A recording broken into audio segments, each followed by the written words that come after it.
Жителите на најголемото делчевско село Разловци остануваат одцепени од светот. Синоќа им се урне и алтернативниот премин кој ги поврзува со Делчево и источниот регион. Санацијата на мостот на реката Брегалница засега е стопирана. Минатата година во февруари мостот беше оштетен од надојдените води на реката Брегалница. Пред извесен временски период почна неговата санација, но разловчани велат дека градежните работи се стопирани. До селото сега со возило не може да се пристигне. Средношколците и жителите кои работат во институциите и фабриките во Делчевско од денеска мора пеш да поминуваат по овој ризичен мост, а од другата страна кај селото Трботивиште ги чекаат такси или други возила за да го продолжат патувањето. Пред неколку месеци жителите на Разловци предупредија дека ова ќе им се случи. За сите е страв.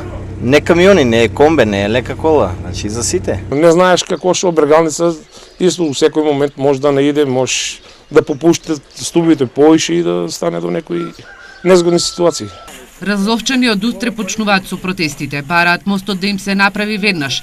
Стравуваат дека во текот на зимата ќе останат без намирници во дуќаните, бидејќи никој од дистрибутерите не сака да вози по алтернативниот премин и по неасфалтиран пат, а стравуваат и за безбедноста на своите деца, кои мора секој ден да одат на училиште во Делчево.